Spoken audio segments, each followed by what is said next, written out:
Hello everyone, इस session में हम पढ़ेंगे special fiscal provision for special economic zones and income tax benefit for international financial service centre units. अगर हम बात को स्टार्ट करें स्पेशल इकोनॉमिक जोन से, तो स्पेशल इकोनॉमिक जोन क्या होते हैं, क्या पर्पस है स्पेशल इकोनॉमिक जोन्स को बनाने का। तो हर एक कंट्री चाहती है कि उनके पास ढेर सारे फॉरेन करेंसी के रिजर्व हो। अब ये फॉरेन करेंसी के रिजर्व क्या इंप्लाई करते हैं?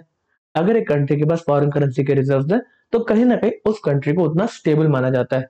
फॉर एग्जाम्पल आप सुनते हैं इंडिया के पास $600 बिलियन के फॉरेन करेंसी के रिजर्व्स हैं। आगे जाके अगर कोई दिक्कत आती है तो government of India in foreign currency के रिजर्व्स को यूज करके अपने लोगों को फैसिलिटीज प्रोवाइड करेगी। फॉर एग्जाम्पल अगर असेंशियल कॉमोडिटी को परचेज करना है तो इन रिजर्व्स का यूज करके उन कॉमोडिटीज को परचेज करा जाएगा। कहीं ना कहीं आप सुनते हैं ना कि इतने फॉरेन करेंसी के रिजर्व है कि अगले 2 साल का जो भी सामान परचेज करना है उतने रिजर्व्स ऑलरेडी हमारे पास हैं। ऐसे आप छोटी कंट्री के बारे में सुनते हैं काफी कि वो तो बहुत बुरी हालत में है। तो वो बुरी हालत किस लिए कहते हैं कि उनके पास सिर्फ 6 दिन का ऑयल पड़ा है, 7 डेज का ऑयल पड़ा है। तो इसका मतलब है उनके पास फॉरेन करेंसी रिजर्व नहीं है ताकि वो ऑयल को परचेज कर सके। समझ में आती है बात? ठीक है सर, में इंटेंट समझ में आता है कि हर एक गवर्नमेंट को, हर एक कंट्री को फॉरेन करेंसी के रिजर्व चाहिए। अब ये फॉरेन करेंसी के रिजर्व कहां से आएंगे? तो ये आएंगे अगर आप बाहर सामान बेचते हैं, एक्सपोर्ट वगैरह करते हैं। आप एक्सपोर्ट करेंगे, एक्सपोर्ट ऑफ सर्विस या फिर एक्सपोर्ट ऑफ गुड्स, और आप फॉरेन करेंसी को कमाएंगे। तो हर एक कंट्री चाहती है कि एक्सपोर्ट हो, एक्सपोर्ट करके फॉरेन करेंसी को कमा लो। वहीं अगर इंपोर्ट होगा तब आपको क्या कहते हैं, फॉरेन करेंसी में पेमेंट करनी पड़ेगी। तो गवर्नमेंट कहेगी, कंट्री कहेगी नहीं नहीं, इंपोर्ट नहीं करना, हमें अपने फॉरेन करेंसी रिजर्व को कम नहीं करना, आप एक्सपोर्ट करो, इंपोर्ट की बात मत करना। इंपोर्ट के ऊपर इसलिए कस्टम ड्यूटी, इंपोर्ट के ऊपर रिस्ट्रिक्शंस लगा देते हैं। वहीं अगर आप एक्सपोर्ट करते हैं, हाँ हाँ मेरा अच्छा बच्चा तू एक्सपोर्ट करा ना, तू एक्सपोर्ट कर, हम तेरे को और बेनिफिट्स देंगे। तो आज हम वही बेनिफिट्स के बारे में पढ़ने के लिए हैं। तो यहाँ पे लिखा हुआ है section number 26 of special economic zone act. Special economic zone act के अंदर स्पेसिफिकली लिखा हुआ है अगर आप यहाँ पर आके काम कर रहे हैं, चाहे आप डेवलपर है या फिर एंटरप्रेन्योर है। डेवलपर मतलब अगर आप SEZ को बना रहे हैं, डेवलपमेंट का काम कर रहे हैं, या फिर आप उसमें आके बिजनेस कर रहे हैं। स्पेशल इकोनॉमिक जोन है तो मतलब आप DTA, डोमेस्टिक टैरिफ एरिया, जो नॉर्मल इंडिया जहाँ पे एक्सपोर्ट का काम नहीं चल रहा, आपस में डीलिंग चल रही है, आप वहां पे एक्सपोर्ट एंड सर्विसेज नहीं देंगे, आप सिर्फ एक्सपोर्ट करेंगे। तो इस केस के अंदर आपके लिए हम एग्जेम्पशन लेकर आ रहे हैं। ढेर सारी एग्जेम्पशन दी हुई है, हम सिर्फ इंपॉर्टेंट वाली को पढ़ने वाले हैं। तो बोला जी स्पेशल इकोनॉमिक जोन के अंदर लो जी कस्टम ड्यूटी भी नहीं है, लो जी एक्साइज ड्यूटी भी नहीं है, लो जी GST भी नहीं है, लो जी इंटीग्रेटेड GST भी नहीं है। सिक्योरिटीज ट्रांजेक्शन टैक्स, अगर आप कोई सिक्योरिटीज को बेचते हैं स्टॉक एक्सचेंज के ऊपर तो उसके ऊपर STT की पेमेंट होती है, सिक्योरिटीज ट्रांजेक्शन टैक्स कह रहे हैं वो भी नहीं है। साथ ही साथ आपको हम ड्रॉबैक भी प्रोवाइड करेंगे। अगर आप कुछ सामान बेचते हैं तो गवर्नमेंट मान लेती है यार देखो हमने बड़े सारे टैक्सेस को तो एग्जेम्प्ट कर दिया है, बट फिर भी कोई ना कोई टैक्स की आपने पेमेंट कर रखी होगी। तो आप जितना भी एक्सपोर्ट कर रहे हो, जितना फॉरेन करेंसी को कमा रहे हो, उसके बेसिस पे आपको कुछ परसेंटेज का गवर्नमेंट अपनी तरफ से पैसा देती है, जिसको बोलते हैं ड्रॉबैक। आपने कुछ टैक्सेस दिया होगा, हमें लगता है वो इतना परसेंटेज है जो भी आपने एक्सपोर्ट करा है, तो ये हमसे वैसे ले लो, ठीक है ना। चलो, तो हमें यहाँ पे समझ में आता है स्पेशल इकोनॉमिक जोन के यहाँ पे बेनिफिट्स प्रोवाइड कर दिए, टैक्सेस वगैरह लगा नहीं रहे, साथ में कंसेशन भी दे रहे हैं। ये तो देखो इनडायरेक्ट टैक्सेस हो गए। साथ में इनको बोला आप जो इनकम भी कमा रहे हो ना, स्पेशल इकोनॉमिक जोन में जो इनकम कमा रहे हो उस पर भी हम थोड़े से कंसेशन देंगे, आपसे हम कम टैक्स लेंगे, ठीक है। इसके बाद बात आती है international financial service centre units की। तो इंटरनेशनल फाइनेंशियल सर्विस सेंटर्स बनाए जाते हैं स्पेशल इकोनॉमिक जोन के अंदर। अगर ये स्पेशल इकोनॉमिक जोन है तो इतना इंटरनेशनल फाइनेंशियल सर्विस सेंटर होगा। यहाँ पर फाइनेंशियल सर्विसेज प्रोवाइड करी जा रही है बाहर के लोगों, नॉन रेजिडेंट, यहाँ पे बाहर के लोग आके यहाँ पे एक यूनिट को खोलते हैं, कंपनी को खोलते हैं, और वो नॉन रेजिडेंट बाहर के लोगों को ही फाइनेंशियल सर्विसेज प्रोवाइड करते हैं। यहाँ पे इंडिया का क्या बेनिफिट है? तो कहीं ना कहीं एक मार्केट डेवलप हो रही है, साथ में यहाँ पे एम्प्लॉयमेंट भी जनरेट हो रही है। तो इंटरनेशनल फाइनेंशियल सर्विस सेंटर बाहर के लोगों को सर्विस देने के लिए बनाया गया। यहाँ पे बस एम्प्लॉयमेंट जनरेट करने का काम चल रहा है। इसके साथ साथ जो भी स्पेशल इकोनॉमिक जोन को बेनिफिट है वो automatically international financial service centres को मिल गया ना। ये इंडिया में तो डील कर ही नहीं रहे, ये तो बाहर के लोगों से डील कर रहे हैं। जो स्पेशल इकोनॉमिक जोन का एग्जेम्पशन है वो सारी की सारी एग्जेम्पशन होगी international financial service centre units के पास भी। उसके साथ साथ गवर्नमेंट ने बोला हम ये इंटरनेशनल फाइनेंशियल सर्विस सेंटर को डेवलप करेंगे, तो इनके रिस्पेक्ट में स्पेसिफिकली और इनकम टैक्स के अंदर प्रोविजंस लेकर आए इनको और बेनिफिट्स प्रोवाइड करने के लिए। आज हम वो भी पढ़ेंगे। चलिए बात को स्टार्ट करते हैं, हम इनकम टैक्स के प्रोविजन पढ़ेंगे। अच्छा, section number 26 of SEZ act के अंदर एग्जेम्पशन दे रखी थी अलग अलग टैक्सेस से। सेक्शन नंबर 27 में बोला था कि इनकम टैक्स के अंदर भी हम आपको अलग अलग एग्जेम्पशन देंगे। अब हम इनकम टैक्स के प्रोविजन ही पढ़ेंगे special economic zone and international financial service centre units के रिस्पेक्ट में। आप याद रखेंगे SEZ के रिस्पेक्ट में अलग प्रोविजन है और international financial service centre units के रिस्पेक्ट में अलग प्रोविजन है। आपके एग्जामिनेशन के लिए इंपॉर्टेंट तो IFSC के यूनिट्स हैं, उनके एग्जाम्पशन ही हैं, बट फिर भी अगर हम पढ़ रहे हैं तो हम पूरा पढ़ लेते हैं ना। चलिए बात को स्टार्ट करते हैं। पहला सेक्शन आता है section number 10AA of income tax act. देखिए, इनकम टैक्स एक्ट इस तरीके से बन रखा है कि हर एक सेक्शन का जो नंबर है ना, जो रेंज है, वो आइडेंटिफाई करती है स्पेसिफिक ट्रीटमेंट्स के बारे में। अगर हम सेक्शन नंबर 10 की बात करें तो ये रिप्रेजेंट करता है जिन जिन इनकम को एग्जेम्प्ट कर रखा है।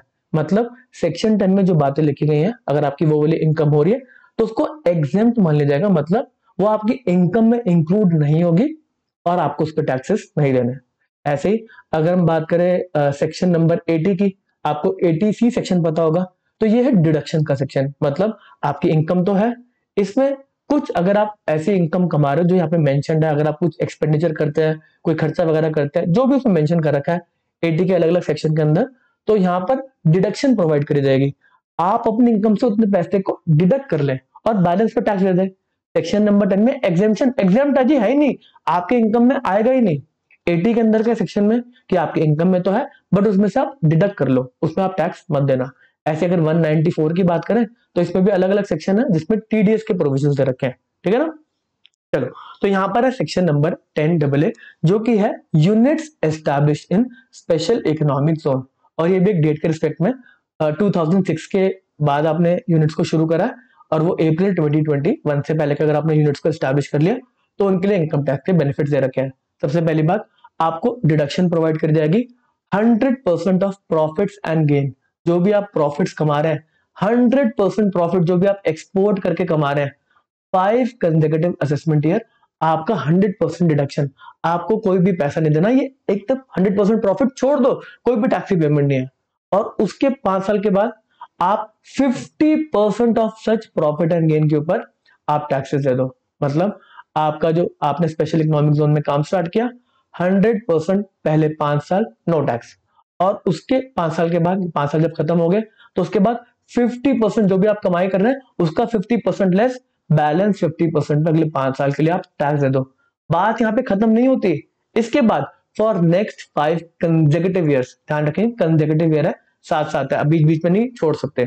इसके बाद अगले 5 साल के लिए आप जो भी कमाई कर रहे हैं, अगर आप उस कमाई में से कुछ पैसे को सेट असाइड करते हैं, रिजर्व्स के अंदर डालते हैं, कुछ पैसे को सेट असाइड करते हैं, रिजर्व के अंदर डालते हैं, तो जितना पैसा आप सेट असाइड कर रहे हैं उस पर आपको टैक्सेस नहीं देने, और ये मैक्सिमम हो सकता है 50%।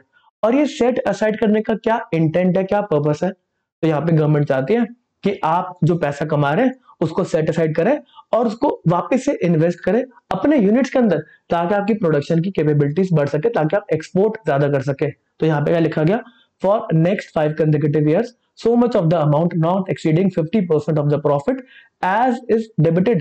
आप अपने प्रॉफिट एंड लॉस से 50% अमाउंट निकालें जो आप डाल दें किसमें, क्रेडिटेड टू रिजर्व अकाउंट। आप एक रिजर्व अकाउंट में डालें जिसका नाम है स्पेशल इकोनॉमिक जोन री इन्वेस्टमेंट रिजर्व। मतलब ये पैसा जो आपने सेट असाइड करा है उसको आप वापस से री इन्वेस्ट करेंगे, प्लांट एंड मशीनरी परचेज करेंगे, ताकि आप एक्सपोर्ट्स बेटर तरीके से कर सके। इसका खर्चा कैसे करा जाएगा इस रिजर्व को, उसके बारे में गवर्नमेंट अलग तरीके से आपको रूल्स वगैरह में चीजें बता देंगी। जनरली प्लांट एंड मशीनरी आपकी जो कैपेबिलिटीज है एक्सपोर्ट की, उसको बढ़ाने के लिए बताएंगे वो, ठीक है। तो यहाँ पे स्पेशल इकोनॉमिक जोन के यूनिट्स के अंदर जो डिडक्शन है वो समाप्त होती है। पहले 5 साल 100%, उसके अगले 5 साल 50%, उसके अगले 5 साल 50% कंडीशन के ऊपर अगर आप रिजर्व्स को सेट असाइड कर रहे हैं एक री इन्वेस्टमेंट रिजर्व अकाउंट के अंदर, ये मैक्सिमम 50% है। जितना रिजर्व रहेगा उतनी आपको डिडक्शन मिलेगी, ठीक है। अगला सेक्शन आता है सेक्शन नंबर 80IA-B। ये है डेवलपर्स के रिस्पेक्ट में, जो स्पेशल इकोनॉमिक जोन को डेवलप कर रहा है, जो बिल्डर वगैरह है उसके रिस्पेक्ट में लेकर है डिडक्शन। कह रहा है देखो स्पेशल इकोनॉमिक जोन अगर बनेंगे तभी तो मतलब वहां पे काम बढ़ेगा, तभी तो लोग आएंगे, एक्सपोर्टर वगैरह आएंगे काम करने के लिए। तो यहाँ पर बोला जो भी डेवलपर है जो प्रॉफिट्स वगैरह कमा रहा है स्पेशल इकोनॉमिक जोन को डेवलप करके, तो उसको डिडक्शन दी जा रही है 100% ऑफ प्रॉफिट्स की, 100% ऑफ प्रॉफिट्स एंड गेन्स की फॉर 10 कंसेक्यूटिव असेसमेंट ईयर। देखो, एक सेंट्रल गवर्नमेंट नोटिफाई करती है कि ये है स्पेशल इकोनॉमिक जोन। जिस दिन ये नोटिफाई हुआ, फॉर एग्जांपल 2000 के अंदर नोटिफाई हो गया, तो इसके बाद क्या कहते हैं, डेवलपमेंट का काम चलेगा। तो ये नोटिफिकेशन के 15 साल तक पहली बात तो इनकम टैक्स के बेनिफिट्स प्रोवाइड करते हैं। तो इस 15 साल के अंदर आप किसी भी 10 साल के अंदर इनकम टैक्स के इस डिडक्शन का बेनिफिट उठा सकते हैं। यहाँ पे क्या लिखा गया, 10 कंसेक्यूटिव ईयर आपका 100% जो भी प्रॉफिट है उसको डिडक्ट कर लिया जाएगा, उसको आपको टैक्सेस नहीं देने। और ये कितने टेन्योर के बीच में होगा, the deduction specified above may at the option of SSC be claimed by him. आप किसी भी 10 कंसेक्यूटिव ईयर को क्लेम कर सकते हैं आउट ऑफ 15 ईयर्स। ये कहां से बिगिन होंगे 15 ईयर्स, जिस दिन सेंट्रल गवर्नमेंट ने नोटिफिकेशन लेकर आए। सेंट्रल गवर्नमेंट नोटिफिकेशन लेकर आता है कि ये ऐसी जेड है, तो 15 साल तक आपके पास ये डिडक्शन ओपन है। इसमें से कोई भी 10 कंसेक्यूटिव ईयर्स आप चूज कर सकते हैं अपने इनकम में से डिडक्शन लगाने के लिए, डिडक्ट करने के लिए। चलो अगला पार्ट आता है income tax benefit for international financial service centre units. आपके एग्जामिनेशन के लिए most important section, most important part आज का section number 80 LA। Section number याद करना है, बहुत ज्यादा चांस आपके एग्जामिनेशन में सेक्शन नंबर पूछेंगे। ठीक है, इसमें क्या दे रखा है, deduction in respect of certain income offshore banking units and international financial service centre. यहाँ पे दो चीजें हैं, एक ऑफशोर बैंकिंग यूनिट है और एक है इंटरनेशनल फाइनेंशियल सर्विस सेंटर। हमें international financial service centre unit तो पता ही है, जो इंटरनेशनल फाइनेंशियल सर्विस सेंटर में ऑर्गेनाइजेशन है वो international financial service centre units है। ये ऑफशोर बैंकिंग यूनिट क्या है, देखो अगर कोई बाहर की कंट्री का, इंडिया से बाहर की कंट्री का कोई भी बैंक है और वो इंडिया में आके स्पेशल इकोनॉमिक जोन के अंदर एक बैंक अकाउंट खोल देता है, इसको बोलता है ऑफशोर बैंकिंग यूनिट। अब मेरी बात समझो, जो स्पेशल इकोनॉमिक जोन है, जो एक्सपोर्ट का काम कर रहे हैं, कहीं ना कहीं ये banking unit, offshore banking unit उनको बहुत बेनिफिट्स प्रोवाइड करेगी। बाहर की कंट्री का बैंक यहाँ पर आके खुल गया तो यार ये गारंटीज वगैरह, जो भी पेमेंट्स वगैरह होगा उसमें बहुत हेल्प कर देगा। ये तो बाहर की कंट्री का बैंक है, इसको सारे प्रोसीजर पता है कि वहां पे पेमेंट्स वगैरह कैसे करनी है। तो यहाँ पर ऑफ शोर बैंकिंग यूनिट जो स्पेशल इकोनॉमिक जोन में पहले भी अलाउड थे, स्पेशल इकोनॉमिक जोन में ऑफशोर बैंकिंग यूनिट्स खुल सकते थे, तो इनको पहले भी बेनिफिट दे रखे थे। अब ये इंटरनेशनल फाइनेंशियल सर्विस सेंटर्स के पास भी है। इंटरनेशनल फाइनेंशियल सर्विस सेंटर्स के अंदर बैंक्स भी आते हैं और भी अलग टाइप की फाइनेंशियल सर्विसेज आती हैं। ठीक है ना, तो ऑफशोर बैंकिंग यूनिट बैंकिंग की बात कर रहा है। इंटरनेशनल फाइनेंशियल सर्विस सेंटर में ढेर सारी यूनिट्स आ गई, जिसमें अगर बात करें लेटेस्ट एडिशन, आप क्या कहते हैं, जो शिप वगैरह अगर लीज पे दे रहे हैं, एयरक्राफ्ट लीज पे दे रहे हैं, तो उसको भी फाइनेंशियल सर्विसेज मान के उसके अंदर भी डिडक्शन आपको मिल जाएंगी। चलिए बात को स्टार्ट करते हैं, क्या लिखा गया इसके अंदर, सेक्शन नंबर 80 LA याद करना है। उसके बाद सब सेक्शन 1 में लिखा गया where the gross total income of an SSC, अगर वो स्केड्यूल्ड बैंक है या फिर बैंक इनकॉर्पोरेट हुआ है आउटसाइड इंडिया, बाहर का बैंक है और उसने यहाँ पर एक यूनिट को खोला, एक ब्रांच को खोला, उसको बोलते हैं ऑफ शोर banking unit. Special economic zone में अगर उसने खोला है तो उसको बेनिफिट देंगे 100% ऑफ सच इनकम। 5 साल तक जो आप कमाई कर रहे हैं कंसेक्यूटिव ईयर्स, 100% आपको डिडक्शन है। इसके साथ साथ अगले 5 साल में 50% आपको डिडक्शन है। जब आपको लाइसेंस देंगे बैंक का काम करने का, उसके पहले 5 साल 100% का डिडक्शन और उसके अगले 5 साल में 50% का डिडक्शन। अब यहाँ पे जो डिडक्शन था, देखो अगर एक कंट्री को ग्रो करना है, एक रीजन को ग्रो करना है, वहां पे बैंक्स का बहुत बड़ा रोल होता है। अगर ये कैपिटल प्रोवाइड करेंगे, लोन प्रोवाइड करेंगे, तभी तो बिजनेस वगैरह बढ़ेंगे। तो यहाँ पर जो बेनिफिट्स है उनको एक्सटेंड करा गया, बढ़ाया गया। तो 1 डे ऑफ अप्रैल 23 की बात बोला कि जो भी ऑफशोर बैंकिंग यूनिट कमा रहे हैं ना, इनका 100% जो भी इनकम वो कमा रहे हैं वो ये डिडक्शन ले सकते हैं। मतलब जो 50% की बात थी उसको कैंसिल करा, 1 अप्रैल 2023 के बाद से 100% आपको डिडक्शन मिलेगी ऑफशोर बैंकिंग यूनिट को, जो भी वो कमाई कर रहे हैं। अच्छा, इसके अंदर बैंकिंग सर्विसेज के ऊपर मिलेगी। ये बैंकिंग सर्विसेज क्या है, तो ये section number 6 subsection A of banking regulation act में दे रखा है। तो वहां पे जो भी सर्विसेज दे रखे हैं, आप मनी को लेंड कर रहे हैं, बिल ऑफ एक्सचेंज को परचेज कर सेल कर रहे हैं, ढेर सारी बैंकिंग सर्विस, सारी की सारी बैंकिंग सर्विस के बारे में वहां पे लिखा हुआ है। अगर आप वो सर्विसेज दे रहे हैं तो उस केस में आप 100% डिडक्शन ले लें। ठीक है, इसके बाद आता है इंटरनेशनल फाइनेंशियल सर्विस सेंटर्स के बारे में। तो यहाँ पर देखो section number 80 LA sub section 1A, ये भी याद करेंगे, सब सेक्शन भी याद करेंगे। ठीक है, where the gross total income of an SSC being a unit of international financial service centre. यहाँ पे international financial service centre unit की बात चल रही है कि आपकी इनकम है जो बता रखी नीचे, वो वाली अगर आप इनकम कमा रहे हैं, पढ़ेंगे उसको कौन सी इनकम है, अगर आप कमा रहे तो उस केस में आपको डिडक्शन प्रोवाइड करी जाएगी 100% of such income for any 10 consecutive year at the option of the SSC out of 15 years। जब आपको लाइसेंस दिया उस इंटरनेशनल फाइनेंशियल सर्विस सेंटर को बनाने का, चलाने का, उस यूनिट का लाइसेंस मिला आपको, उसके बाद आपको फर्स्ट 15 ईयर्स में से आप कोई भी 10 कंसेक्यूटिव ईयर के अंदर ये इनकम टैक्स की 100% की डिडक्शन ले सकते हैं। आप इनकम कमा रहे डिडक्शन ले ले, ATLA सबसेक्शन 1A। अब ये इनकम कौन सी है? तो कह रहा है अगर आपको इनकम कमा रहे हैं ऑफशोर बैंकिंग यूनिट से, उससे कोई इनकम कमा रहे डिडक्शन ले लें। अगर आप क्या कहते हैं, अच्छा पैसे को डिपॉजिट वगैरह भी करेंगे ना, इनकम कमा रहे डिडक्शन ले लें।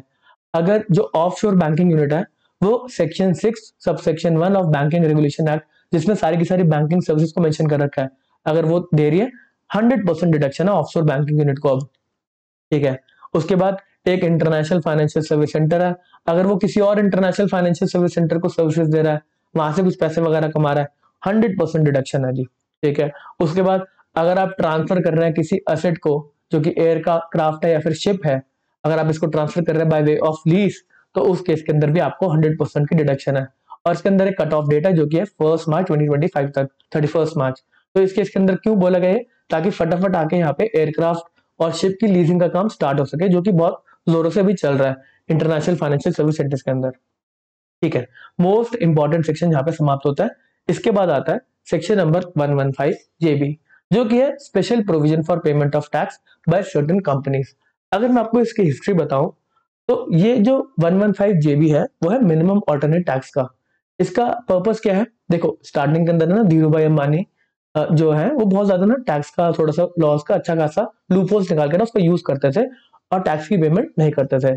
अगर हम टैक्स की कैलकुलेशन की बात करें तो देखो आप जो फाइनेंशियल स्टेटमेंट्स बनाते हैं, कंपनी जो बनाती है, वो कंपनीज एक्ट के प्रोविजन को फॉलो करके बनाते हैं, अकाउंटिंग स्टैंडर्ड को फॉलो करके बनाते हैं। तो यहाँ पे जो प्रॉफिट आता है वो डिफरेंट होता है, वो कंपनीज एक्ट के प्रोविजन के हिसाब से होता है।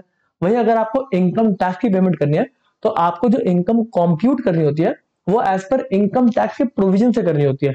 इनकम टैक्स से जो जो बोल रखा है ना, ये एक्सपेंस ले सकते हो, ये एक्सपेंस नहीं ले सकते, तो वो सारी बात को मानकर आपको प्रॉफिट निकालना पड़ता है। तो पहले के टाइम पे धीरू भाई अंबानी जी क्या करते थे, तो यहाँ पर कंपनीज एक्ट के हिसाब से उनका बहुत बढ़िया प्रॉफिट आता था, कंपनी प्रॉफिटेबल है। बट इनकम टैक्स में जो लूप होल थे उनका यूज करके इनकम टैक्स में उनका हमेशा लॉस आता था, तो इनकम टैक्स की कोई पेमेंट करते नहीं थे।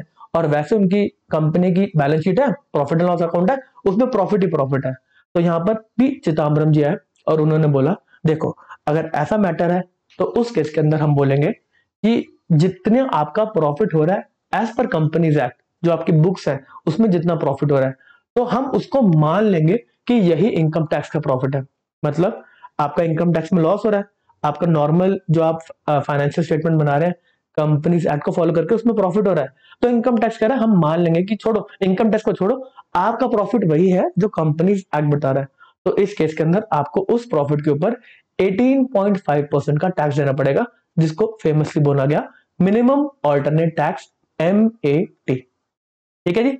तो यहां पर 115 JB के अंदर हमें समझ में आ गया कि मिनिमम ऑल्टरनेट टैक्स है जो कि 18.5% का है, जिसका benefit international financial service centres को और दिया गया। बोला आपके केस के अंदर मिनिमम ऑल्टरनेट टैक्स 18.5% नहीं है, आपके केस के अंदर ये है 9%। तो आपको याद करना है IFSC यूनिट्स के लिए ये 9% है, ठीक है। अगला पॉइंट आता है 115 JC, जो कि सेम लाइंस के ऊपर है। यहाँ पर भी मिनिमम ऑल्टरनेट टैक्स की बात करी गई जो कि 18.5% है, बट ये अदर देन कंपनीज के लिए है। देखो अदर देन कंपनी के अंदर भी इनकम टैक्स वालों ने एक प्रोविजन निकाला, बोला आपकी जितनी भी इनकम आ रही है, मतलब आपको लॉस हो रहा है ना, आपको इनकम कम हो रही है, बट हम इसमें कुछ एडजस्टमेंट करेंगे, एडजस्टेड टोटल इनकम निकालेंगे। अगर वो इनकम आपकी पॉजिटिव है तो उस केस के अंदर यार आप मिनिमम ऑल्टरनेट टैक्स दे दो 18.5% का। यहाँ पर इंटरनेशनल फाइनेंशियल सर्विस सेंटर्स के लिए बेनिफिट है, जिनके लिए जो MAT का रेट है, मिनिमम ऑल्टरनेट टैक्स का रेट है, वो सेम 9% है। देखो यहाँ पर अगर मैं मुद्दे की बात करूं, बड़ी बात करूं, इंपॉर्टेंट बात करूं, तो यहाँ पे क्या एडजस्टमेंट है, वैसे ये जानना जरूरी है कि कैसे मतलब वो वाली इनकम निकाली जाएगी, क्या क्या एडजस्टमेंट करे जाएंगे। बट ये क्वेश्चन आपके एग्जामिनेशन में नहीं आएगा, ये सीए फाइनल के लेवल के क्वेश्चन है, ठीक है ना। तो ये एडजस्टमेंट बड़ा समझ ले कि हाँ एडजस्ट कर रखा है किसी चीजों से, वो क्या चीजें वो छोड़ देते हैं, ठीक है। अगला सेक्शन आता है सेक्शन नंबर 115O, जो कि है tax on distribution of profits of domestic company. मैं ये नहीं पढ़ाना चाहता था बट काफी सारे स्टूडेंट्स ने रीच आउट करा कि सेक्शन क्या है। तो अगर हम 115O की बात करें तो यहाँ पर है ना, अगर कोई कंपनी डिस्ट्रीब्यूट करते डिविडेंड्स की पेमेंट करती है तो उसको कंपनी को डिविडेंड डिस्ट्रीब्यूशन टैक्स देना पड़ता था, जो कि अब विड्रॉ कर लिया गया। जो डिविडेंड डिस्ट्रीब्यूशन टैक्स की पेमेंट होती थी, उसके बाद आपको अगर डिविडेंड मिलता है तो आपके हाथ में वो एग्जेम्प्ट था।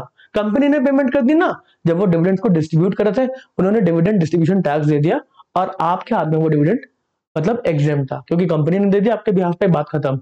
उसके बाद क्या करा, इसको विड्रॉ करा। अब कंपनी को डिविडेंड डिस्ट्रीब्यूशन टैक्स नहीं देना पड़ता और जो डिविडेंड्स आपको मिलता है वो आपके हैंड में टैक्सेबल है, आपको खुद इनकम टैक्स देना पड़ेगा। अब पहले जब ये सेक्शन था तो उस केस के अंदर इंटरनेशनल फाइनेंशियल सर्विस सेंटर्स के जो यूनिट्स हैं उनको एग्जेम्प्ट करा गया था कि आपको डिविडेंड डिस्ट्रीब्यूशन टैक्स नहीं देना। आज के टाइम पे बात करें तो किसी को भी नहीं देना। International financial service centre units का स्पेसिफिक कोई थोड़ा ना उनको यहाँ पे कंसेशन है। ऐसे ही एक सेक्शन था 115R जो कि था tax on distribution of income to unit holder. जो म्यूचुअल फंड वगैरह है वो इनकम अगर डिस्ट्रीब्यूट करता है यूनिट होल्डर को तो उनको भी एक एडिशनल टैक्स की पेमेंट करनी पड़ती थी। और जो यूनिट होल्डर है जो उनको पैसा मिलता है वो पहले एग्जाम था उनके हाथ में, जो कि आज खत्म हो गया, विड्रॉ हो गया। तो यहाँ पे एडिशनल टैक्स की पेमेंट नहीं करनी और जो यूनिट होल्डर है जिनको पैसा मिल रहा है वो उनके हाथ में टैक्सेबल है, उनको खुद इनकम टैक्स देना है। तो यहाँ पर भी पहले बेनिफिट था आईएफएससी के यूनिट्स को, उनको ये एडिशनल टैक्स नहीं देना था। आज के टाइम पे किसी को भी नहीं देना, तो ये दोनों सेक्शन विड्रॉ कर लिए गए। ओके, अगला पॉइंट आता है section number 115A, tax on dividend royalty technical service in case of foreign company. देखो, अगर आप डिविडेंड्स की पेमेंट कर रहे हो किसी फॉरेन कंपनी को, तो फॉरेन कंपनी कमाई कर रही है, बाहर की कंपनी कमाई कर रही है, तो उस केस के अंदर इंडिया से अक्रू हो रही है इनकम, तो इनकम टैक्स डिपार्टमेंट बोलता है यार बाहर का बंदा पैसा कमा रहा है हमारी कंट्री से, तो हम इस पर टैक्स तो लेंगे। तो यहाँ पे बताया जा रहा है कि आप डिविडेंड्स वगैरह की पेमेंट कर रहे हो, रॉयल्टी दे रहे हो, टेक्निकल सर्विस की फीस दे रहे हो किसी फॉरेन कंपनी को, तो उस केस के अंदर where the total income of a non resident या फिर कोई फॉरेन कंपनी, वो डिविडेंड्स है, इंटरेस्ट वगैरह ढेर सारी बात है, अगर ऐसी कोई उनकी इनकम हो रही है, स्पेसिफिकली डिविडेंड्स की बात हम करेंगे, तो यहाँ पे जो रेट ऑफ टैक्स है वो है 20% का। डिविडेंड्स की पेमेंट हो रही है तो टैक्स का रेट है 20%। अब इस केस के अंदर बेनिफिट्स प्रोवाइड करेगा international financial service centre units को।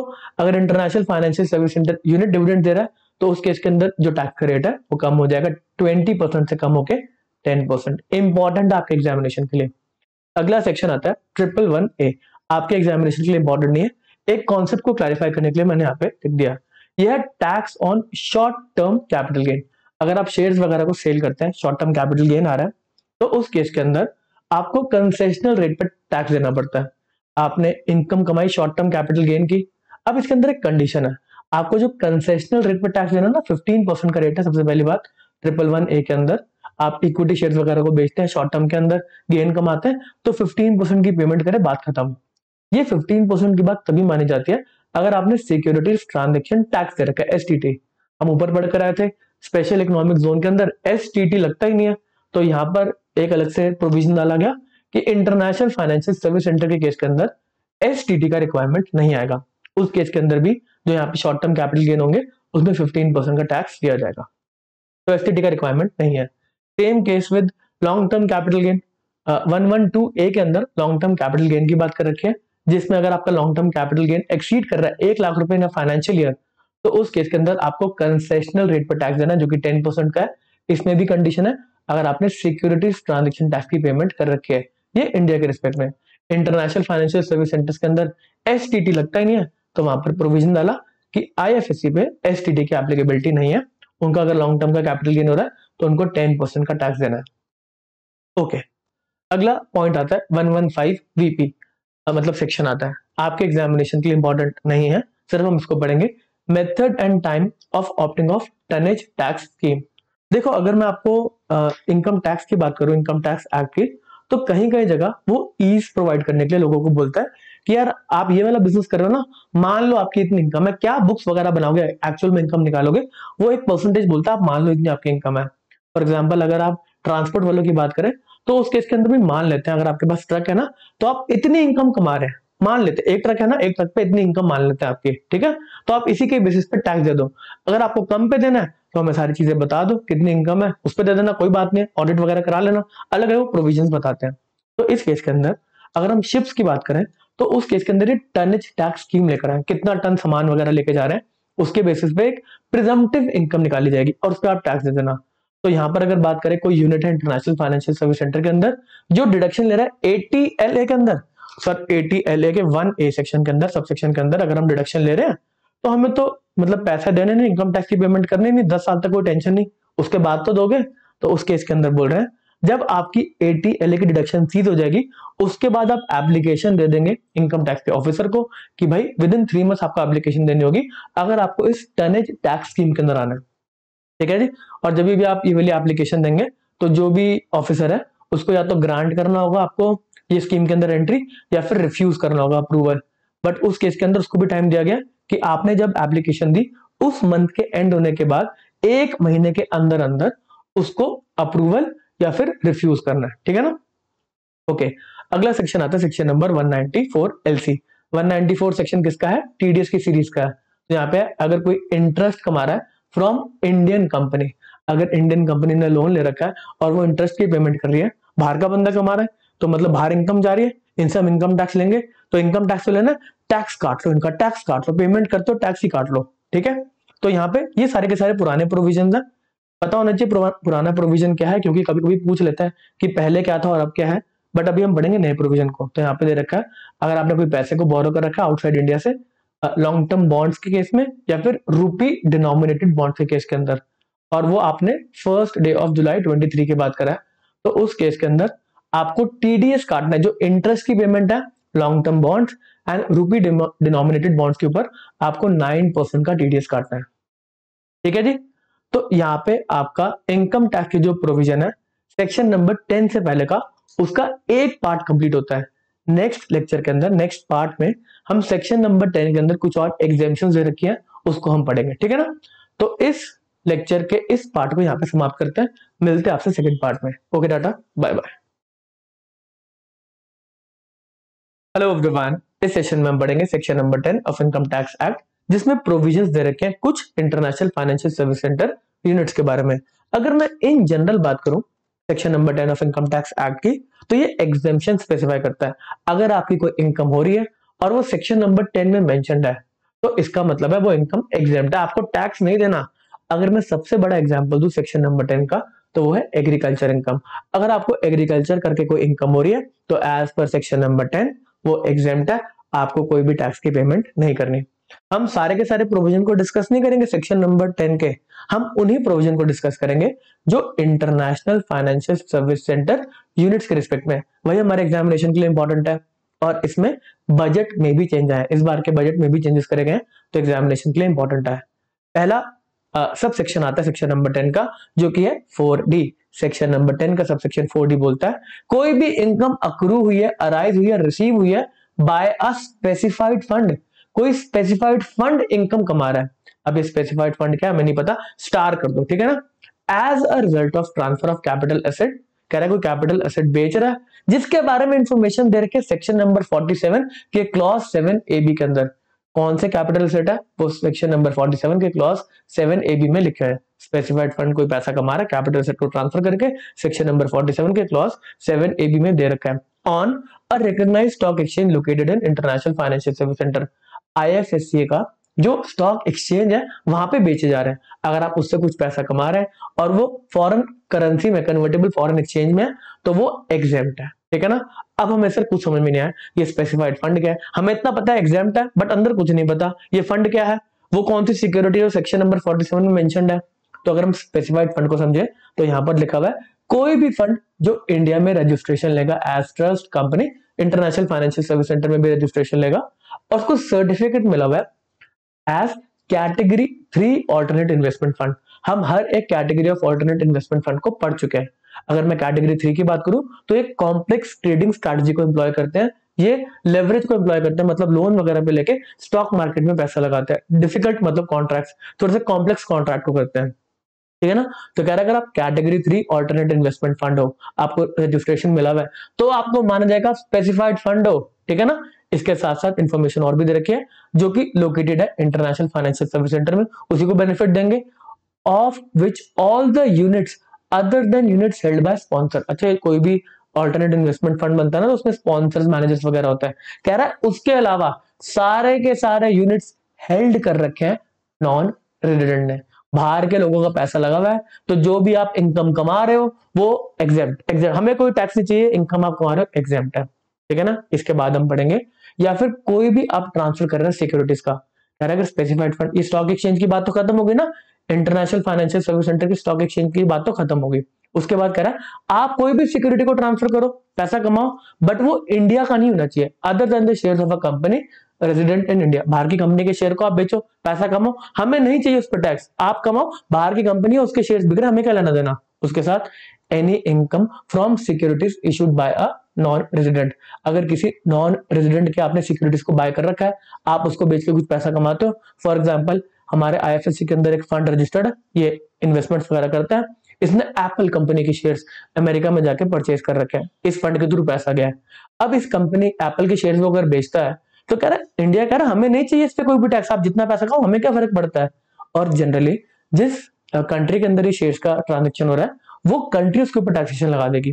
तो इंडिया ने बोला नहीं नहीं, हमें डबल टैक्सेशन में नहीं करना, तो हमारे यहाँ पे एग्जाम्प्ट, आप जितना मर्जी कमा रहे हो ना, छोड़ो इसको, हमें इस पे टैक्स नहीं चाहिए, ठीक है।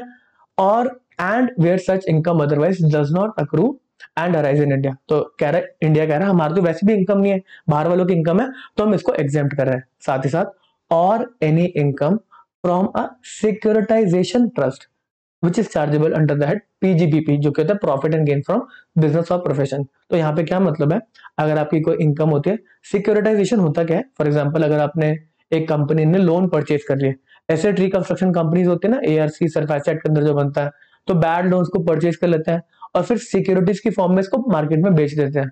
1 करोड़ का लोन है तो 1-1 लाख की सिक्योरिटी बनाएंगे और 100 लोगों को बेच देंगे, अपने जो रिस्क है वो ट्रांसफर कर दिया। तो सिक्योरिटाइजेशन से आपने कुछ पैसा कमाया, सिक्योरिटाइजेशन ट्रस्ट के बेसिस पे आपने कुछ यूनिट्स वगैरह परचेज करे, आपने वो पैसा कमाया, कह रहा छोड़ो, इसके अंदर भी ये जो पैसा आपने कमाया वो एट्रीब्यूटेबल होने चाहिए, जो नॉन रेजिडेंट ने होल्ड कर रखा है, इंडिया से नहीं बाहर के लोगों से आपने कमाया, or is attributable to investment division of offshore banking unit. Offshore banking unit अगर हमारे इंटरनेशनल फाइनेंशियल सर्विस सेंटर में, इसका इन्वेस्टमेंट डिवीजन क्या है तो इसको भी डिफाइन कर रखा है। इसके अंदर भी जो कैटेगरी 1 फॉरेन पोर्टफोलियो इन्वेस्टर है जिन्होंने रजिस्ट्रेशन ले रखा है, वो investment division of offshore banking unit होता है, उसको मतलब ये एग्जेम्पशन दे रखी है। अगर category 1 of foreign portfolio investor की हम बात करें तो इसके अंदर जो आते हैं वो आपका ट्रेजरी बिल, गवर्नमेंट की सिक्योरिटीज वगैरह में जो इन्वेस्टमेंट करते हैं ना, उनको कैटेगरी 1 फॉरेन पोर्टफोलियो इन्वेस्टर का लाइसेंस मिलता है। तो कह रहा है अगर आपने यहां से पैसे कमाए स्पेसिफाइड फंड ने, फंड कौन सा हमारा, कैटेगरी 3 ऑल्टरनेट इन्वेस्टमेंट फंड, तो कह रहा है आपकी इनकम सारी की सारी एग्जेम्प्ट है, ये जो सारी ऊपर आपने पैसे कमाए वो हम एग्जेम्प्ट कर रहे हैं, ठीक है ना। तो सेक्शन नंबर 10 4D यहाँ पे समाप्त होता है, ठीक है।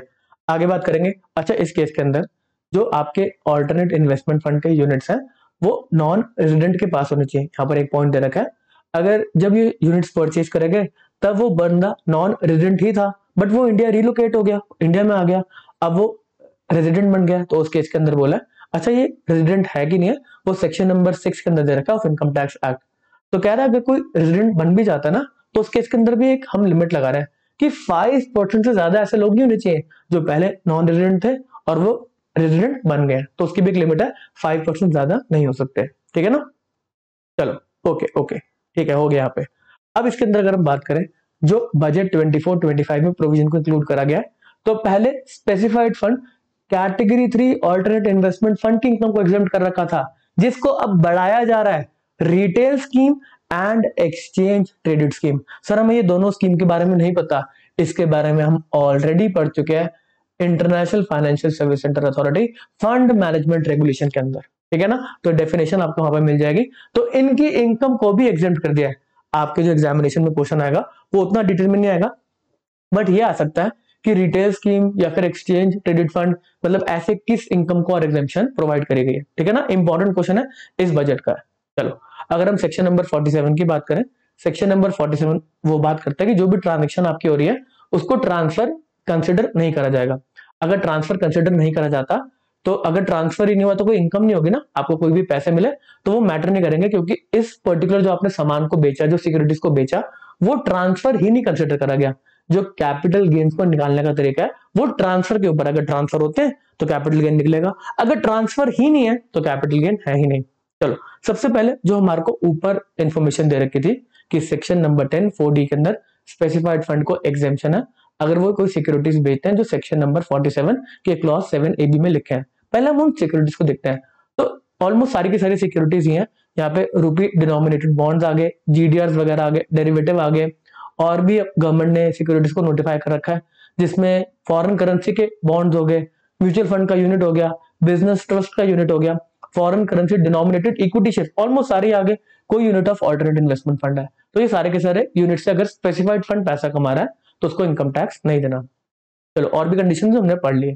चलो अगर हम सेक्शन नंबर 47 को इन जनरल पढ़े, यहाँ पर देखो स्पेसिफाइड फंड को आपको एग्जेम्पशन दी थी, बट सेक्शन नंबर 47 के अंदर एक और एग्जेम्पशन है। वो क्या है कि अगर ट्रांसफर होता है कैपिटल एसेट का, जो कि गवर्नमेंट ने बता रखा है, सारी की सारी सिक्योरिटीज की इंफॉर्मेशन दे रखी है, और यहां से कोई नॉन रेजिडेंट पैसा कमाता है, made by a non resident, fund की बात नहीं चल रही यहाँ पर, एनआर की बात चली जिसने पैसा कमाया, made by a non resident on a recognised stock exchange located in IFSC. Specified fund जो इंडिया में रजिस्टर्ड था, एक एनआर था यूएसए का बंदा, उसने इस फंड में पैसा लगाया और उसने इस फंड के यूनिट्स को बेच दिया। उसने कोई कॉन्ट्रैक्ट कर रखा था, कोई शेयर वगैरह ले रखे थे, उसको बेच दिया। कह रहा है उसको हम ट्रांसफर ही नहीं कंसिडर करेंगे। अगर उसको ट्रांसफर ही नहीं कंसिडर करा जा रहा तो इस नॉन रेजिडेंट को भी टैक्स की पेमेंट नहीं करनी, ठीक है ना। तो यहाँ पे लिखा हुआ है कि कोई भी नॉन रेजिडेंट इन सिक्योरिटीज को बेच रहा है on a recognised stock exchange, international financial service centre का जो स्टॉक एक्सचेंज है उसमें बेचे जा रहे हैं, and where the consideration of such transaction is paid in foreign currency. तो मतलब नॉन रेजिडेंट के ऊपर भी टैक्स नहीं लगा क्योंकि वो ट्रांसफर ही नहीं माना गया, ठीक है ना, विच इज लिस्टेड ऑन, ठीक है, ये वाली बात तो हमने कर ली है। ओके, अगला सेक्शन आता है सेक्शन नंबर 10 4E। इसके अंदर सारे के सारे आगे जो मतलब प्रोविजंस रखे हैं, मेजॉरिटी प्रोविजंस, वो नॉन रेजिडेंट जो यहाँ पे पैसा लगा रहा है उनके ऊपर है, ठीक है ना।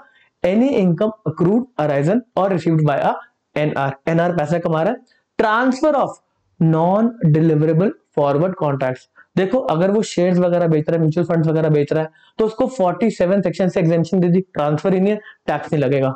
उसके बाद सेक्शन नंबर 10 4E में बोला कि अगर कोई डेरिवेटिव कॉन्ट्रैक्ट है, देखो डेरिवेटिव कॉन्ट्रैक्ट ऊपर नहीं थे, तो कह रहा है डेरिवेटिव कॉन्ट्रैक्ट कोई नॉन डिलीवरेबल फॉरवर्ड कॉन्ट्रैक्ट है, ऑफशोर डेरिवेटिव इंस्ट्रूमेंट है, ओवर द काउंटर डेरिवेटिव है, आपका कोई डिस्ट्रीब्यूशन हुआ है, इसमें पैसा आपको मिला है, तो कह रहा है इस केस के अंदर आपको भी ये वाली इनकम से एग्जेम्पशन दे रहे हैं, ठीक है ना। Any income accrued or arisen or received by non resident as a result of transfer of non deliverable forward contract, मतलब इसको डिलीवरी नहीं मिलेगी ना इसके अंदर, वो कॉन्ट्रैक्ट हो रखा है डेरिवेटिव, उसको काटना पड़ेगा, या तो प्रॉफिट होगा या तो लॉस होगा, कोई आपको डिलीवरी नहीं मिलेगी चीजों की, ठीक है। तो आप कह रहे हैं कि कोई भी आपने कॉन्ट्रैक्ट एंटर करा है with an offshore banking unit in international financial service centre, जिसके बारे में इंफॉर्मेशन दे रखे सेक्शन 80 LA के सबसेक्शन 1A के अंदर, तो आप एग्जेम्प्ट है। अगला सेक्शन आता है section number 10 4F, subsection 4F।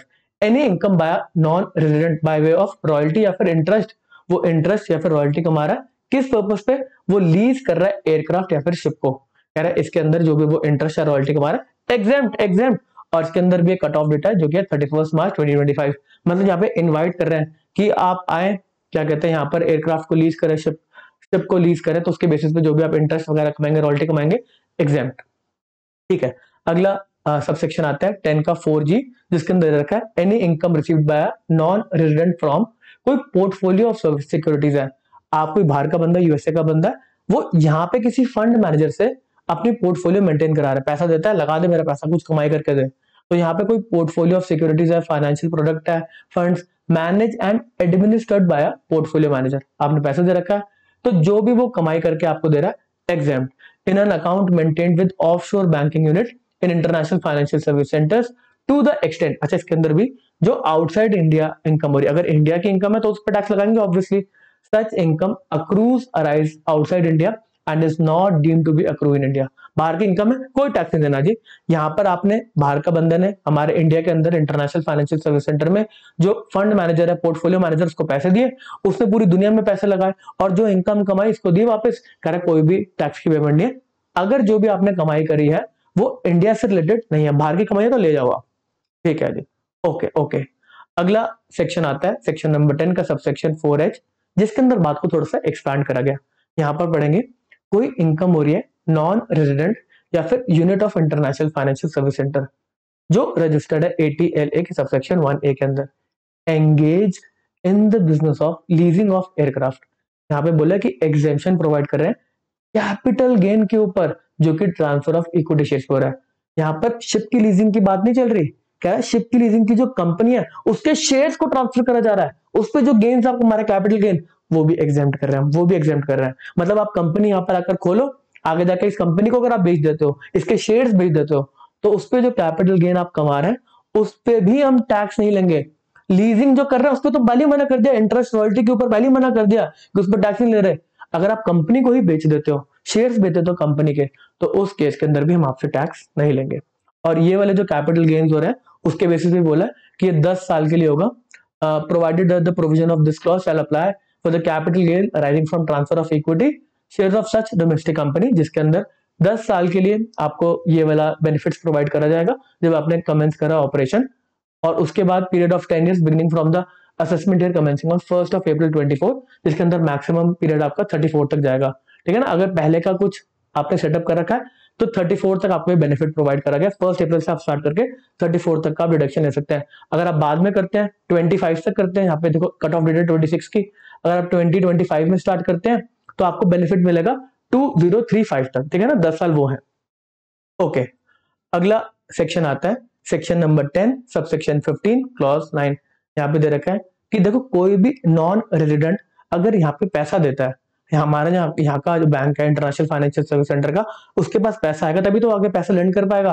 तो कह रहा है कोई भी नॉन रेजिडेंट को भी इंटरेस्ट पेमेंट हो रही है इंटरनेशनल फाइनेंशियल सर्विस सेंटर से, तो उस केस के अंदर उस पर भी कोई भी इनकम टैक्स नहीं लगेगा।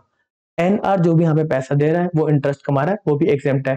Any income by way of interest payable to a non-resident by a unit located in International Financial Service Center in respect of money borrowed by it। International financial service centre में कोई भी unit है अगर वो बाहर से पैसे को बोरो करती है, इंटरेस्ट की पेमेंट करती है, फिर उस पर टैक्स आपको नहीं देना। ठीक है ना, okay. Provisions inserted via finance act 24 जो कि बजट का पार्ट है। अब हम पढ़ेंगे कुछ इंपॉर्टेंट बातें। सेक्शन नंबर 10 के सबसेक्शन 23 के अंदर दे रखा है कि अगर कोई कोर सेटलमेंट गारंटी फंड है, इसका क्या मतलब है, थोड़ा सा बड़ी टर्म होगी।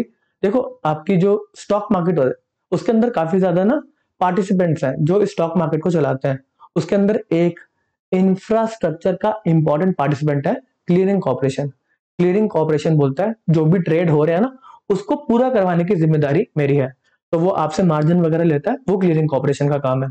तो ये क्लियरिंग कॉर्पोरेशन को है ना एक फंड बनाना होता है, कह रहा है फंड बना के रखो, अगर आगे जाके आपने जो बोला ट्रेड होंगे, कभी दिक्कत आगे जाके तो आपसे हम पैसे दिलवाएंगे लोगों को जिनका ट्रेड खराब हुआ है, तो इस केस के अंदर इनको ना गारंटी फंड बनाना पड़ता है। हाँ जी हम गारंटी दे रहे हैं ट्रेड करवाने की, अगर दिक्कत होगा तो हम पेमेंट करेंगे ना, तो इसके रिस्पेक्ट में अगर इस गारंटी फंड में आपने पैसे डाल रखे हैं और उसको इन्वेस्ट करके आप कुछ पैसा कमा रहे हैं, तो कह रहा है उसको आप एग्जेम्प्ट कर दो। आपने गारंटी वगैरह दे रखी है ना, पूरा स्टॉक मार्केट आपकी वजह से फंक्शन कर रहा है, तो कह रहा है इसको एग्जेम्प्ट कर दो। क्या लिखा हुआ है, any specified income of core settlement guarantee fund setup by recognised clearing corporation, जिसका काम ट्रेड्स को क्लियर करवाना है in accordance with the regulation of central government. तो कह रहा है आपके जो क्रेडिट ऑफ फंड पे जितना भी पैसा पड़ा है उसको हम टैक्स नहीं करेंगे, बट अगर आपने इस फंड से पैसे को निकाला, आपने पैसे को जो कमाया वो तो ठीक है रख दो उसके अंदर, अगर इस फंड से पैसे को निकाला तो हम मान लेंगे जो भी पैसे को आप विड्रॉ कर रहे हैं वो आपकी इनकम है, उस पर टैक्स दे दो।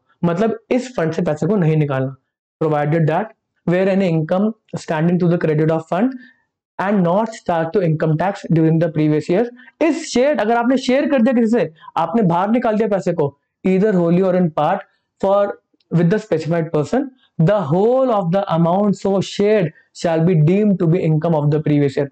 आपने जिस समय जिस टाइम पे पैसे को शेयर करा बाहर, तो उस केस के अंदर जितना पैसा आप शेयर कर रहे हो उसको इनकम मान लेंगे और आपसे उस पर इनकम टैक्स ले लेंगे। अगर बजट की बात करें तो बजट के अंदर ये जो क्लियरिंग कॉर्पोरेशन के ये इनकम टैक्स का एग्जेम्पशन है वो एक्सटेंड करा गया है जो इंटरनेशनल फाइनेंशियल सर्विस सेंटर के अंदर मार्केट इंफ्रास्ट्रक्चर इंस्टीट्यूशन है। मतलब मार्केट इंफ्रास्ट्रक्चर इंस्टीट्यूशन की रेगुलेशन होती है ना, उसके अंदर अलग अलग जो पार्टिसिपेंट्स हैं उनको रजिस्टर किया जाता है, स्टॉक एक्सचेंज जाता है, क्लियरिंग कॉर्पोरेशन वगैरह सारे के सारे मार्केट इंफ्रास्ट्रक्चर का पार्ट है। तो यहाँ पर जो क्लियरिंग कॉर्पोरेशन है उसको भी बेनिफिट प्रोवाइड करा गया कि आपका भी जो गारंटी फंड रहेगा, आप उसमें जो भी कमाई वगैरह कर रहे हैं उसमें कोई भी टैक्स नहीं देना, बट पैसे को विड्रॉ नहीं करेंगे आप। ठीक है, ये तो इस बजट का पार्ट है इंपॉर्टेंट आपके एग्जामिनेशन के लिए। अगला पार्ट आता है, अगला सबसेक्शन आता है सेक्शन 10 सबसेक्शन 23 FB। अब यहाँ पे दे रखा है वेंचर कैपिटल कंपनी के बारे में। देखो वेंचर कैपिटल के बारे में जो एग्जेम्पशन दे रखे हैं इनकम के बारे में, इसका इंटेंट क्या है? वेंचर कैपिटल का मतलब है मोटा पैसा इनके पास, ये बड़ी बड़ी स्टार्टअप कंपनी में पैसा लगा, बड़ी स्टार्टअप तो नहीं, छोटी स्टार्टअप कंपनी में पैसा लगा रहे हैं। देखो इसका इंटेंट गवर्नमेंट के पॉइंट ऑफ व्यू से है, अगर लोगों को पैसा मिलेगा बिजनेस करने के लिए तभी तो ग्रोथ होगी। वेंचर कैपिटल अगर पैसा देंगे तभी तो बड़े बड़ी कंपनी बन पाएंगे ना, स्टार्टअप में पैसा आएगा तभी तो बड़ी बनेंगी। तो यहाँ पर गवर्नमेंट का इंटेंट है कि यार पैसा दो आप, तो इसके केस में अगर आपकी अर्निंग होगी तो हम उसको एग्जेम्प्ट कर रहे हैं। गवर्नमेंट का जो कॉस्ट है ना, देखो इसके अंदर एक वेंचर कैपिटल से टैक्स नहीं कमा रहे, बट अगर कोई स्टार्टअप बड़ा हो गया तो उससे कितना टैक्स कमा लेंगे। तो यहाँ पे क्या लिखा, any income of a venture capital company या फिर वेंचर कैपिटल फंड। यार वेंचर कैपिटल का मतलब क्या है कि इनको सर्टिफिकेट दे रखा है category 1 of alternate investment fund. Category 1 of alternate investment fund की बात करें तो उसमें अर्ली स्टेज में आप इन्वेस्टमेंट करते हैं, स्टार्टअप कंपनी में इन्वेस्टमेंट करते हैं, जो एक कंट्री के लिए कहीं ना कहीं डिजायरेबल इन्वेस्टमेंट होता है। तो यहाँ पर आपको इन्फॉर्मेशन दिया है, मतलब वो दिया है, कंडीशन दिया है कि जो भी आप पैसा लगा रहे हैं वो लिस्टेड नहीं होना चाहिए स्टॉक एक्सचेंज के ऊपर, not listed on recognised stock, छोटी कंपनी होनी चाहिए। It has invested not less than 2/3 of investable funds, जो भी पैसा है वो 2/3 अनलिस्टेड इक्विटी शेयर, छोटी कंपनी में इन्वेस्टेड है, equity linked instruments of venture capital undertaking, and it has not invested any venture capital under, जो भी पैसा वगैरह है वो उसने किसी डायरेक्टर या फिर जो सब्सटैंशियल शेयर होल्डर्स है उसके किसी वेंचर कैपिटल में ट्रांसफर नहीं कर रखा। ठीक है ना, it is not link to any venture capital undertaking जिसके अंदर कोई डायरेक्टर है आपका वेंचर कैपिटल का या फिर सब्सटैंशियल स्टेक होल्डर है। सब्सटैंशियल स्टेक होल्डर का मतलब है 10% ज्यादा अगर वो होल्ड करता है ना उस पर्टिकुलर फंड के अंदर तो उसको सब्सटैंशियल स्टेक होल्डर बोलते हैं। तो कह रहा है अगर आपने पैसे को किसी और वेंचर कैपिटल फंड में डाल दिया जिसके अंदर डायरेक्टर है या फिर सब्सटैंशियल स्टेक शेयर होल्डर है तो उस केस में भी ये एग्जेम्पशन नहीं देंगे। Either holds individually or collectively equity shares in excess of 15% the paid up capital of equity shares of such venture capital undertaking। तो अगर वेंचर कैपिटल एक है वो दूसरे वेंचर कैपिटल में जिसके अंदर इस वेंचर कैपिटल का कोई डायरेक्टर या फिर सब्सटैंशियल स्टेक होल्डर जो 10% से ऊपर होल्ड करता है, अगर ये पैसा इस वेंचर कैपिटल देते हैं जिसके अंदर ये लोग 15% होल्ड ऑलरेडी करते हैं इसका, तो मतलब आपने पैसा घुमाया, तो ये जो आप इन्वेस्टमेंट कर रहे हैं इसको हम एग्जेम्प्ट नहीं करेंगे। ठीक है ना, तो आपको जो पैसा देना है वो स्टार्टअप कंपनी को ही देना है। चलो अगर बजट की बात करें इस बार की तो यहाँ पर प्रोविजन को एक्सटेंड करा गया, जो वेंचर कैपिटल फंड है कैटेगरी 1 के अंदर IFSC international financial service centre के अंदर जिसके बारे में इंफॉर्मेशन दे रखे हैं international financial service centre fund management regulation के अंदर, तो उनको भी ये प्रोविजन प्रोवाइड करा जा रहा है। अब आप जो पेमेंट्स वगैरह कर रहे हैं, इन्वेस्टमेंट्स वगैरह कर रहे हैं स्टार्टअप के अंदर तो वो भी एग्जेम्प्ट है। चलिए लास्ट सेक्शन आता है आज का लेक्चर का जो कि है सेक्शन 94B। इसके अंदर लिमिटेशन ऑन इंटरेस्ट के बारे में बात कर रखी है। आप इस सेक्शन को समझेंगे, इंटेंट को समझेंगे। देखो अगर कोई फॉरेन की कंपनी है वो यहाँ पर आके काम करती है और वो अपनी ही एसोसिएट कंपनी जो फॉरेन में ही है उनसे लोन वगैरह ले लेती है, अब इनको इंटरेस्ट की पेमेंट करेगी ना, तो यहाँ पे गवर्नमेंट कह रही है यार इनकी तो एसोसिएट है तो कुछ भी रेट ऑफ इंटरेस्ट चार्ज कर सकते हैं, तो ये क्या पता ज्यादा पैसे ले लियो, जरूरत भी ना हो, तो बाहर के लोगों से अपने ही एसोसिएट लोगों से उन्होंने लोन लिया और इंटरेस्ट की पेमेंट कर रहे हैं। अगर इंटरेस्ट की पेमेंट कर रहे हैं तो इनकम कम होगी ना, इनकम टैक्स बनेगा ही नहीं। तो सेक्शन नंबर 94B एक लिमिटेशन डालता है, क्या बोलता है, वेयर एन इंडियन कंपनी और a permanent establishment of a foreign company in India, foreign company का एक परमानेंट एस्टैब्लिशमेंट यहाँ पर है, being a borrower incurs an expenditure bye way of interest, यहाँ की जो कंपनी है वो इंटरेस्ट की पेमेंट कर रही है एक्सीडिंग 1 करोड़ रुपीज, मतलब बड़ी कंपनी की बात करें, छोटी मोटी नहीं कह रहे, छोटे मोटे में चलता है 1 करोड़ से ऊपर का अगर आप इंटरेस्ट की पेमेंट कर रहे हो जो कि डिडक्टेबल है, आपको एक्सपेंस चार्ज कर सकते हो वो, तो कह रहा है कि जो भी डेट इश्यू करा है नॉन रेजिडेंट ने वो एक एसोसिएटेड एंटरप्राइज है बोरोवर की, मिले जुले इंटरेस्ट की पेमेंट कर रहे हैं ताकि हमारे को टैक्स ना देना पड़े, the interest shall not be deductible, कह रहे हैं एक लिमिटेशन लगा रहे हैं कि मैक्सिमम इंटरेस्ट कितना हो सकता है, तो इन्होंने जो लिमिटेशन लगाई बोला कि एक्सेस इंटरेस्ट हम अलाउ नहीं करेंगे। एक्सेस इंटरेस्ट है कि मतलब इससे ऊपर इंटरेस्ट हम अलाउ नहीं करेंगे, an amount of total interest in excess of 30% of earning before interest tax, EBITDA जो है ना, इबिट्डा EBIDTA, इसका मैक्सिमम 30% हम इंटरेस्ट अलाउ करेंगे, इससे ऊपर की जितनी भी आपकी इनकम है वो आपकी इनकम कंसिडर करी जाएगी, उस पर आपको टैक्स देना पड़ेगा। मतलब इंटरेस्ट मैक्सिमम इतना हो सकता है, जितना मर्जी इंटरेस्ट आप पेमेंट करो मैक्सिमम EBITDA का 30% माना जाएगा। अगर बजट की बात करें तो बजट के अंदर बोला है ये जो प्रोविजन है ना, ये हम IF देखो अगर कुछ लिमिटेशंस वगैरह लगानी है तो हम इंटरनेशनल फाइनेंशियल सर्विस सेंटर को तो बेनिफिट्स प्रोवाइड करना चाहते हैं ना। लिमिटेशन लगाने की बात होगी तो यहाँ पर बोलेंगे ये limitation international financial service centres के जो यूनिट है उन पे एप्लीकेबल नहीं है। अगर एग्जेम्पशंस की बात होगी तो बोलेंगे हाँ ये exemption international financial service centre पे भी है, हमें बेनिफिट देना उनको। अच्छा सेक्शन नंबर 10 की जो बात करी थी उसमें बजट में इंक्लूड करा, हाँ इन्हें भी एग्जेम्पशन देंगे।